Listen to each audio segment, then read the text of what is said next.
Señor Dios y Padre Celestial, te damos gracias porque nos permites acercarnos hasta el trono de tu gracia. Permite que ahora podamos aprender un poco más. Trae sabiduría y trae entendimiento a nuestro corazón y a nuestra vida. En el nombre de Jesús te lo pedimos. Amén.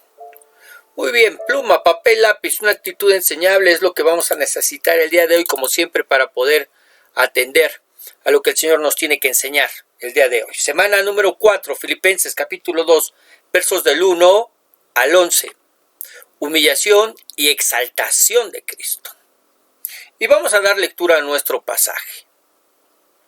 Por tanto, si hay alguna consolación en Cristo, si algún consuelo de amor, si alguna comunión del Espíritu, si algún afecto entrañable, si alguna misericordia, completad mi gozo sintiendo lo mismo, teniendo el mismo amor, unánimes sintiendo una misma cosa.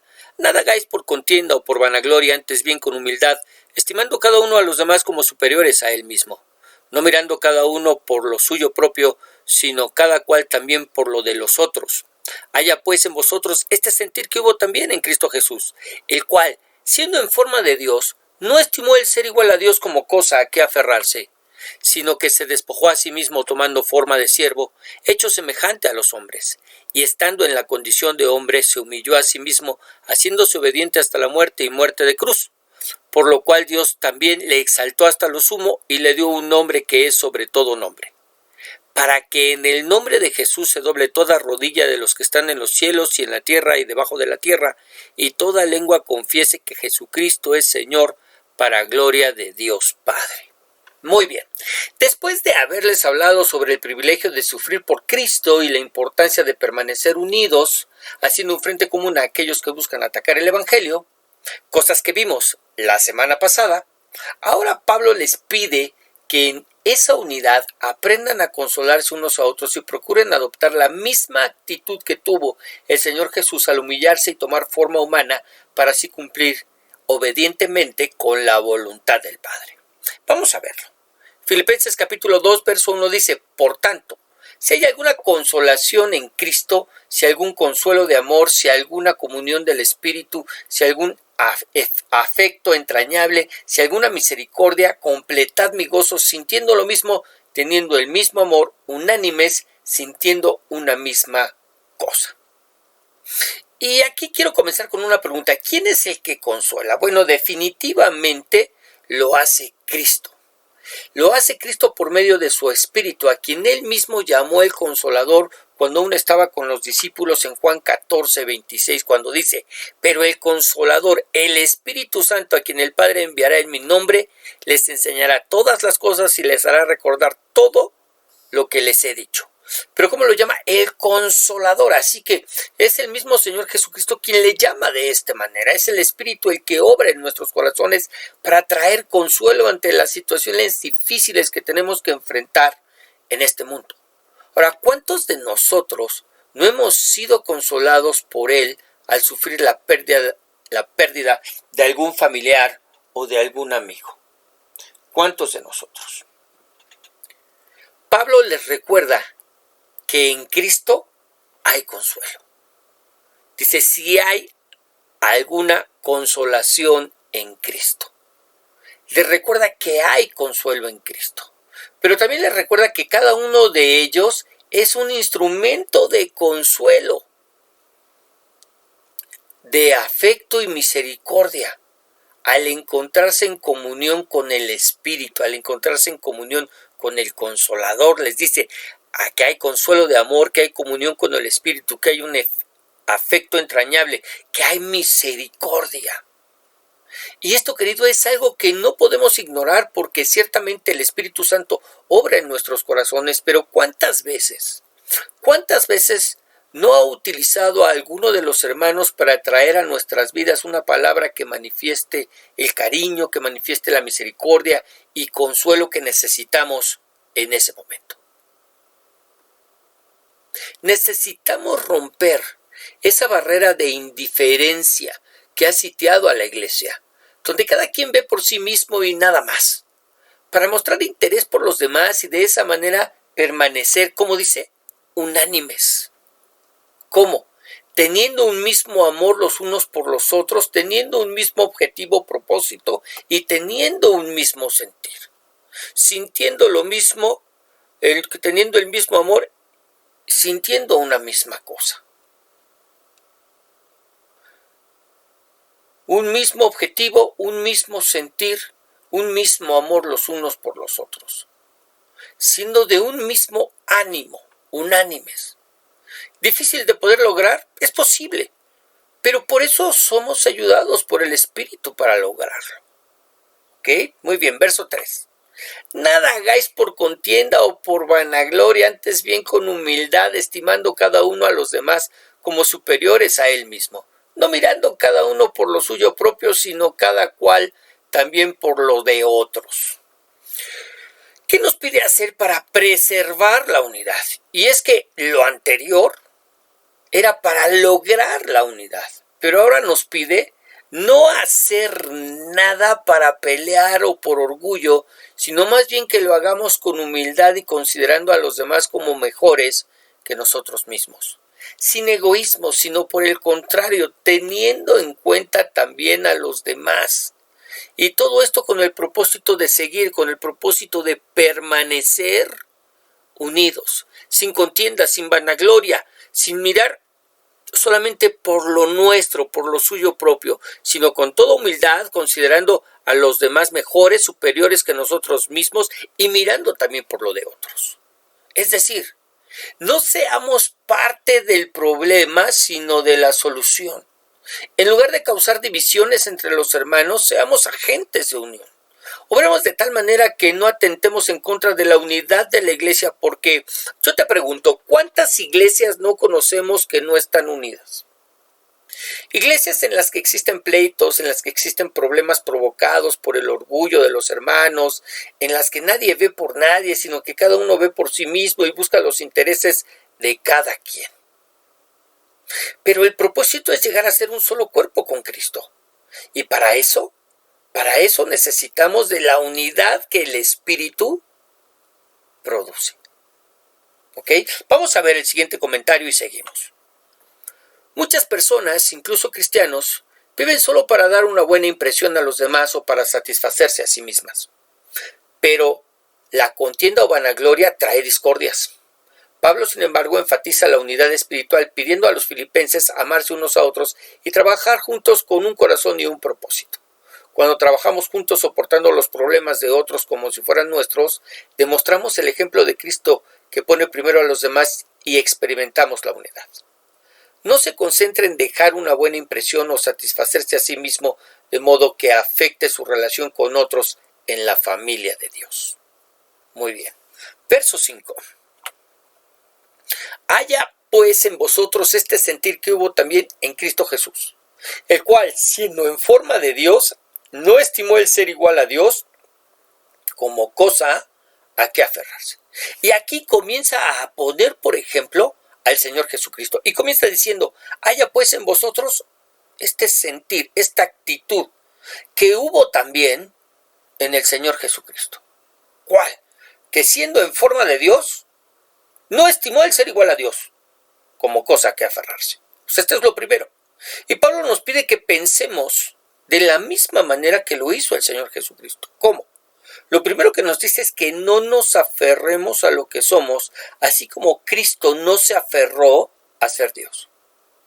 Y aquí hagamos una pausa porque este pasaje nos habla con toda claridad acerca de la divinidad de Cristo, donde se nos dice que no solo tenía la forma de Dios, sino que era igual a Dios porque era Dios. Y no se aferró a ello. Y se nos pide que sigamos su ejemplo.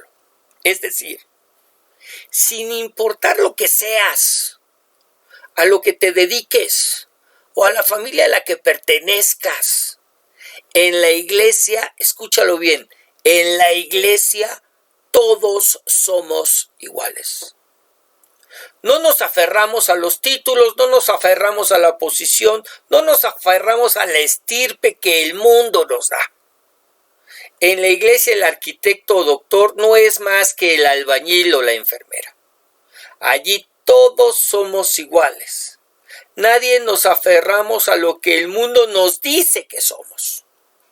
Y eso es algo que podemos ver a través de las mismas escrituras. Miramos a gente importante siendo mencionada como seguidores del Señor Jesús, que además contribuían con sus bienes para el sostenimiento del ministerio, y también los vemos formando parte de la iglesia.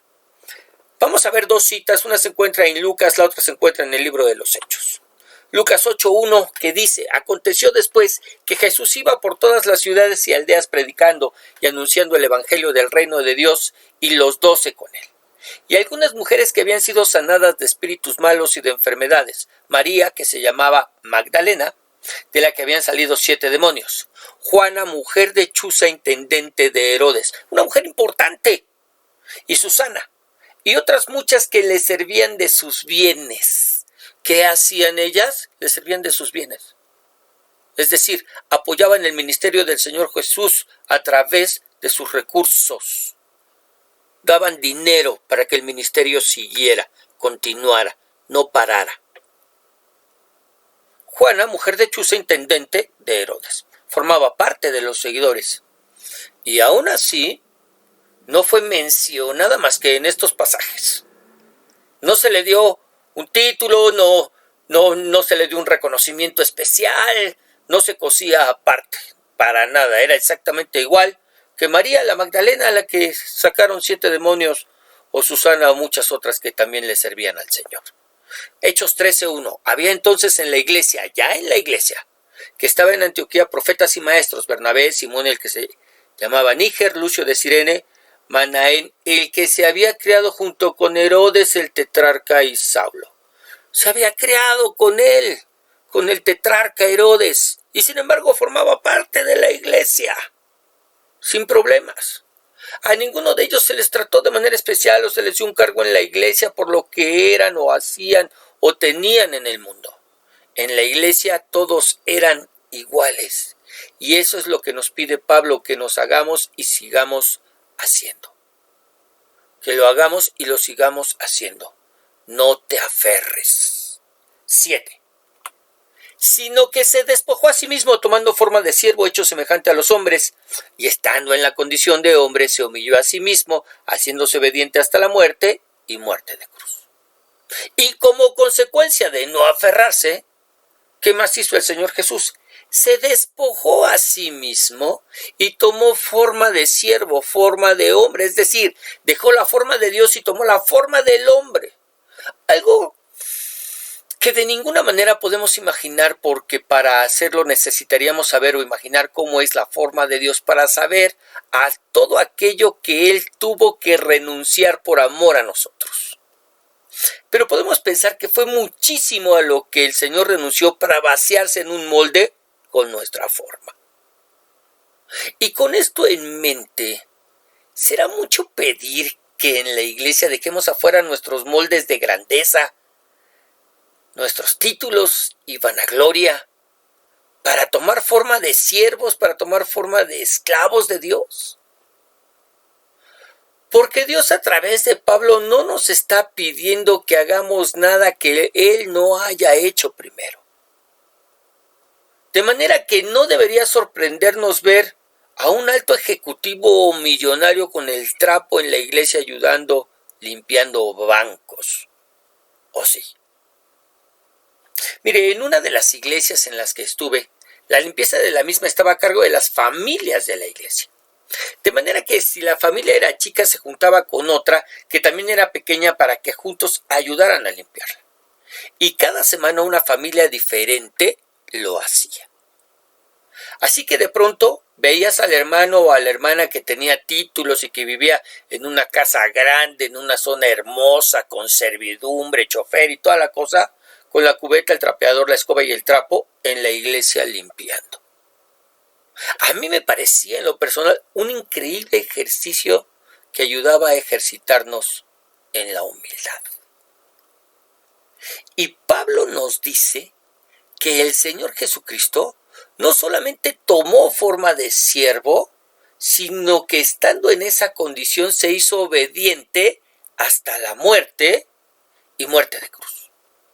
Lo que hace que yo te pregunte, ¿hasta dónde estarías dispuesto a obedecer a Dios? hasta la muerte? Pues Jesucristo sí lo hizo. Estando en la misma condición que nosotros, obedeció al Padre hasta la muerte, dándonos perfecto ejemplo de obediencia y sujeción, dejándonos ver que lo más valioso que tiene el hombre, que es la vida, debería siempre estar sujeta a la voluntad de Dios. Y es que ser cristianos no es hacer una oración para recibir a Cristo, ¿eh? No. Ser cristiano es darle. Ser cristiano es entregarle a Dios nuestra vida, despojarnos de lo más valioso que tenemos para de esa manera recibir de Dios la vida de Jesús. Y al hacerlo, le estamos diciendo y dando toda la autoridad a Dios para que haga con ella lo que quiera. ¿Lo que quiera? Lo que quiera. Ahora, piénsalo. Piénsalo, porque eso quiere decir que Dios puede hacer con nosotros como mejor le parezca. Y no deberíamos decir nada. Piénsalo, porque eso quiere decir que si Él nos quiere bendecir, nos quiere llenar de gozo, alegría, felicidad, viajes, dinero, joyas, ropa, casa, salud, familia, esposa, hijos, servicio, ministerio y dejar sin suegra, no podemos decir nada, sino aceptar humildemente su voluntad. Piénsalo, porque eso quiere decir que si Él nos quiere bendecir y permitir que pasemos por problemas, enfermedades, escasez, que perdamos a la familia, que tengamos servicio ministerio y con suegra, tampoco podemos decir nada, sino aceptar con humildad su voluntad. Como dijo Job, en Job capítulo 2, verso 10. Pero Job le respondió: no digas tonterías, le dice a su mujer. Si aceptamos todo lo bueno que Dios nos da, también debemos aceptar lo malo. Y a pesar de todo lo que había sucedido, Job no pecó contra Dios diciendo algo malo. Y así sucedió con el Señor Jesucristo. Recibió lo bueno del Padre y también obedeció para morir en una cruz por mandato del Padre. Y así sucede con nuestras vidas. De Dios recibimos sus ricas y abundantes bendiciones y también recibimos las aflicciones. Y deberíamos estar dispuestos a obedecer siempre. Y mientras pensamos en esto, vamos a ver los siguientes comentarios. Dos comentarios. El primero nos habla sobre la encarnación. Te lo quiero leer. La encarnación fue el acto de preexistencia del Hijo de Dios, que voluntariamente adoptó un cuerpo y una naturaleza humanos. Sin dejar de ser Dios, se convirtió en un ser humano, el hombre llamado Jesús. No renunció a su deidad para convertirse en humano, sino que dejó a un lado el derecho a su gloria y su poder. En sumisión a la voluntad del Padre, limitó su poder y su conocimiento. Jesús de Nazaret estaba sujeto al lugar, tiempo y a muchas otras limitaciones humanas. Lo que hizo única su humanidad fue su libertad del pecado. En su completa humanidad, Jesús nos mostró todo lo que puede expresarse en términos humanos, relacionado al carácter de Dios. La encarnación fue el acto de preexistencia del Hijo de Dios. Muy bien, ese es el primer comentario. El segundo, que tiene que ver con la muerte de cruz. La muerte de cruz, crucifixión, era la forma de castigo capital que los romanos usaban contra los criminales notorios. Era sumamente dolorosa, humillante. Los prisioneros eran clavados o atados a la cruz y abandonados hasta morir. La muerte podía prolongarse varios días y por lo general venía por sofocación, cuando el peso del cuerpo debilitado hacía cada vez más y más dificultosa la respiración. Jesús murió como un maldito, según Gálatas 3:13, que dice: maldito todo aquel que muera colgado de un madero. Qué admirable es pensar que el hombre perfecto debió morir en la forma más vergonzosa para que no tengamos que enfrentar el castigo eterno. Muy bien. Verso 9. Por lo cual, Dios también le exaltó hasta lo sumo y le dio un nombre que es sobre todo nombre. ¿Qué hizo el Padre al mirar la humillación, sujeción y obediencia del Hijo? Le exaltó hasta lo sumo. Es decir, No hay lugar más alto, no hay lugar más grande en el que pudiera estar.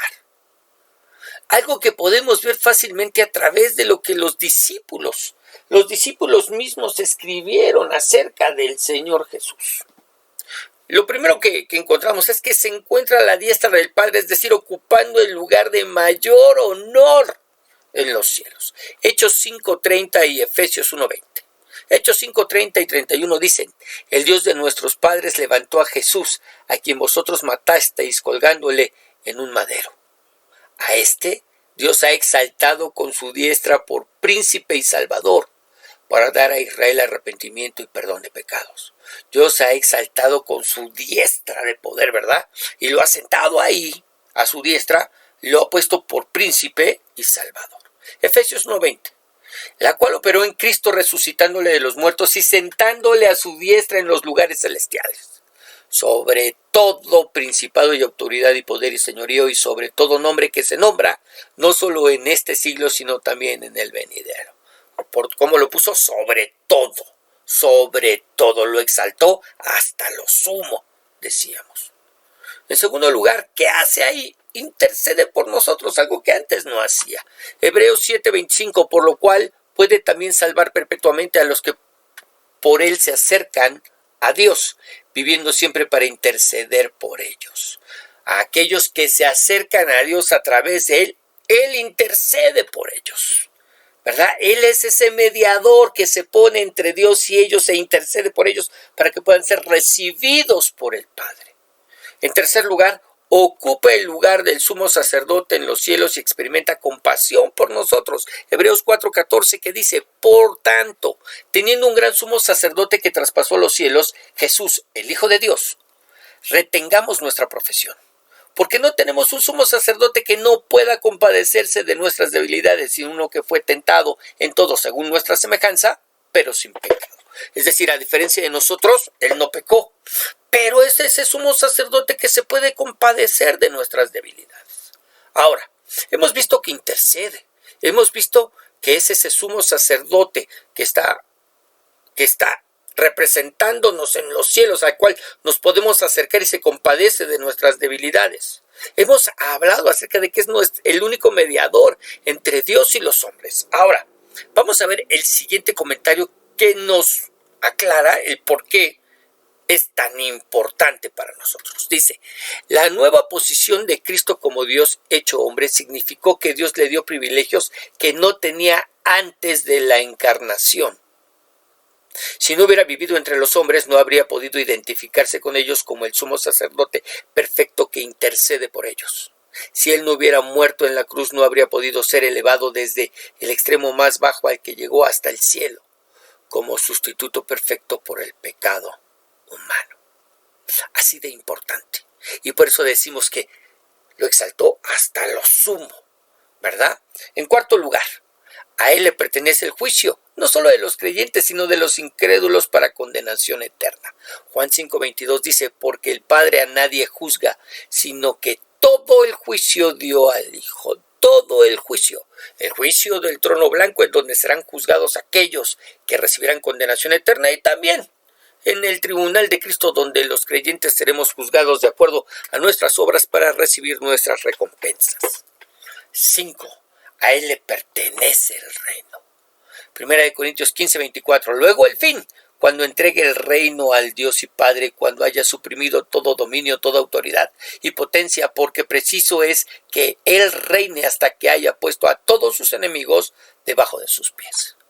El reino le pertenece, a él sí se lo entregará al Padre, sí, pero a él le pertenece el reino. Y 6. A él le pertenece la gloria. Juan 17:5, palabras del Señor Jesús en esa oración que eleva al Padre y dice: ahora pues, Padre, glorifícame tú al lado tuyo con aquella gloria que tuve contigo antes que el mundo fuese. La preexistencia del Cristo, antes que el mundo fuese, yo ya gozaba de esa gloria. Glorifícame al lado tuyo con esa misma. Y en séptimo lugar, además le dio un nombre que es sobre todo. Hechos 4:12, que dice: y en ningún otro hay salvación, porque no hay otro nombre bajo el cielo dado a los hombres en que podamos ser salvos. No hay otro nombre. Es en su nombre en que tenemos salvación y vida eterna. Por eso dice la Escritura que lo exaltó hasta lo sumo, para que en el nombre de Jesús, ¿para qué? Para que en el nombre de Jesús, verso 10, para que en el nombre de Jesús se doble toda rodilla de los que están en los cielos y en la tierra y debajo de la tierra, y toda lengua confiese que Jesucristo es el Señor, para gloria de Dios Padre. ¿Para qué?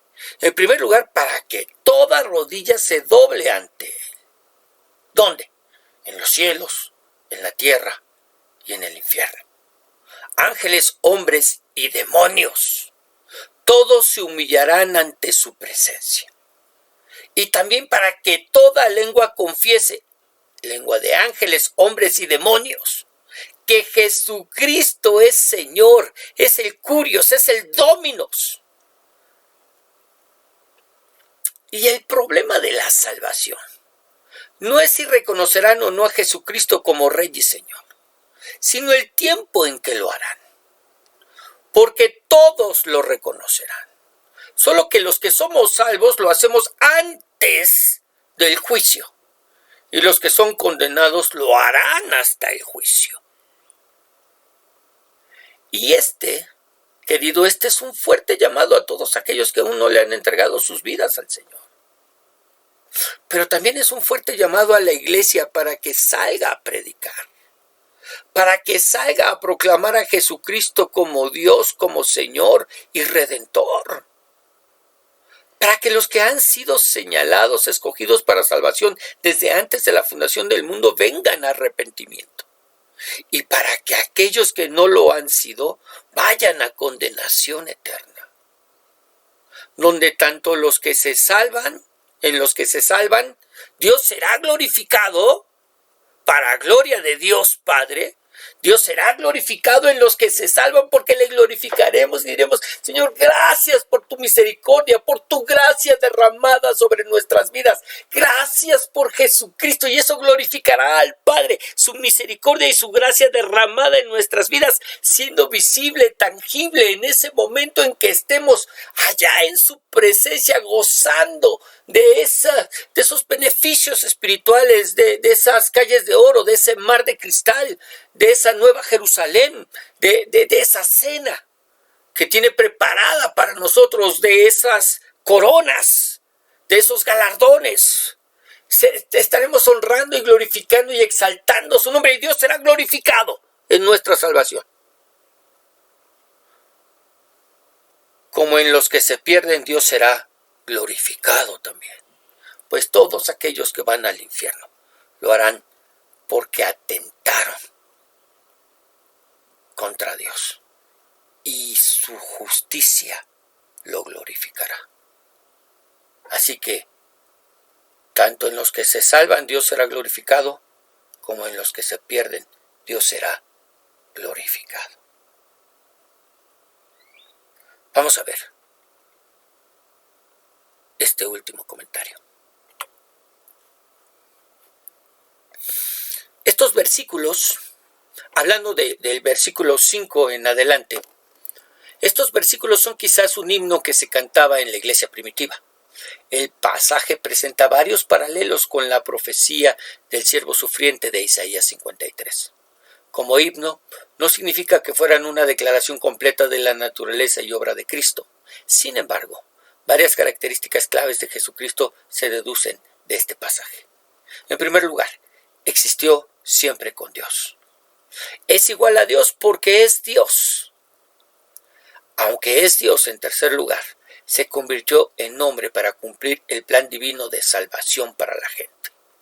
En cuarto lugar, no solo tenía apariencia de hombre, en realidad se convirtió en hombre para identificarse con nuestros pecados. En quinto lugar, voluntariamente se despojó de sus derechos divinos, privilegios y posesión, más allá del amor de su Padre. En sexto lugar, murió en la cruz por nuestros pecados, para que no tuviéramos que enfrentar la muerte eterna. En séptimo lugar, Dios lo glorificó por su obediencia. Y en octavo lugar, Dios lo levantó de su posición original a la diestra del Padre, desde donde reinará por siempre como nuestro Señor y Juez. ¿Qué podemos hacer menos que adorarle y consagrar nuestras vidas a su servicio? Y ahí en el lugar donde estás, inclina tu rostro y cierra tus ojos. Vamos a orar. Sí, Señor. Queremos alabar y queremos bendecir tu nombre. Queremos honrarte, glorificarte y darte gracias por lo que tú nos has hablado y enseñado.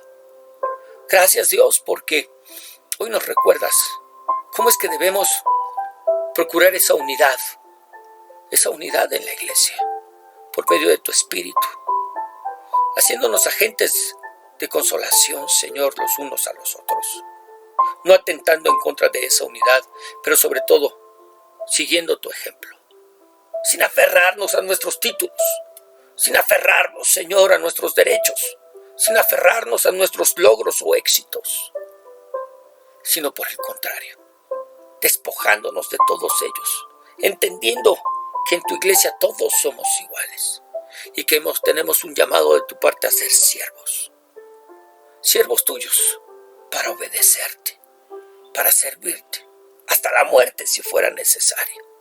Señor, en el nombre de Jesús, que esa misma actitud que nos enseñaste por medio de tu Hijo amado, sea esa actitud la que reine y prevalezca sobre nuestras vidas.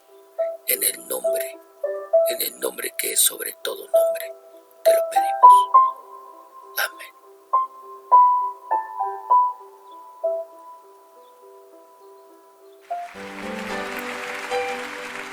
Vamos a terminar declarando lo que Él es Señor. Levanta tus manos a Él en esta noche.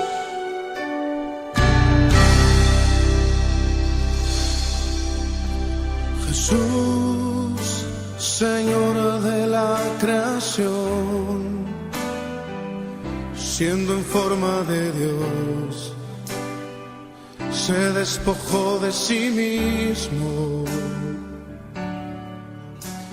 Tomó la semejanza de hombre y siendo puro y sin mancha, entre nosotros vivió. Y asimismo se humilló, tomando forma de siervo, hasta su vida entregar y en una cruz terminar. Mas Dios a lo sumo lo exaltó y su nombre engrandeció, para que ante su autoridad toda rodilla se doble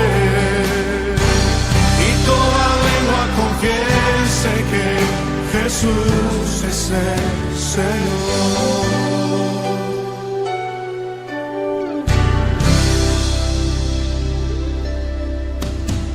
Jesús, Señor de la creación,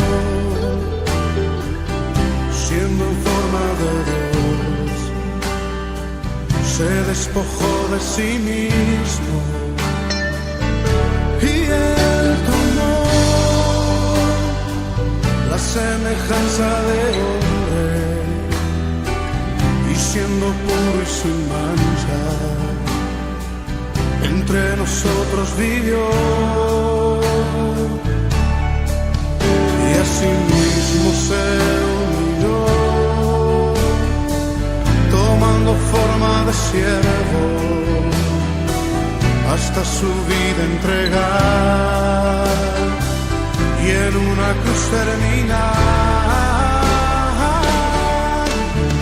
Mas Dios a lo sumo lo exaltó y su nombre engrandeció, para que ante su autoridad toda rodilla se doble y toda lengua confiese que Jesús es el Señor. Te confesamos en esta noche, Señor, como nuestro Señor. Nuestra lengua te confiesa como el único Señor.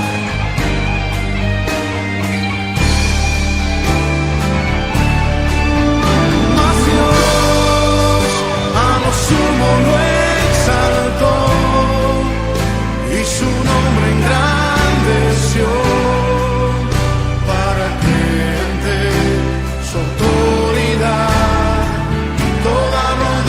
se doble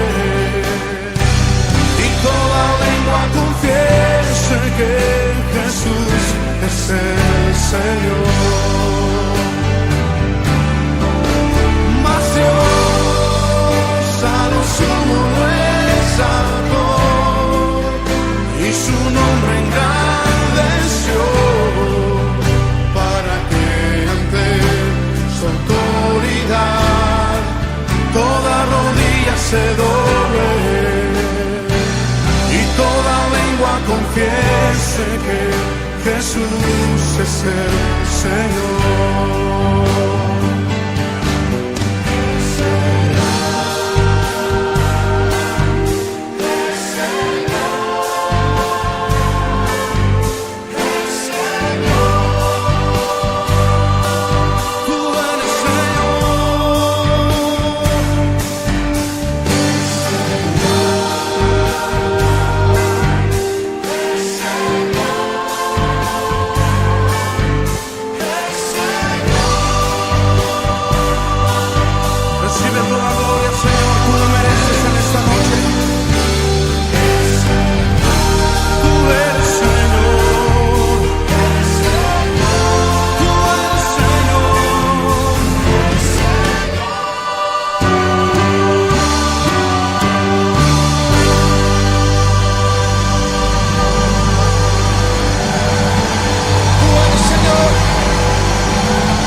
Recibe la gloria, recibe el honor y el reconocimiento en esta noche, oh Dios.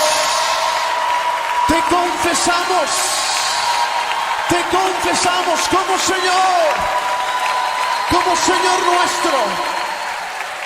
Señor nuestro te confesamos. Oh, aleluya. Gracias, Padre. Gracias, Señor.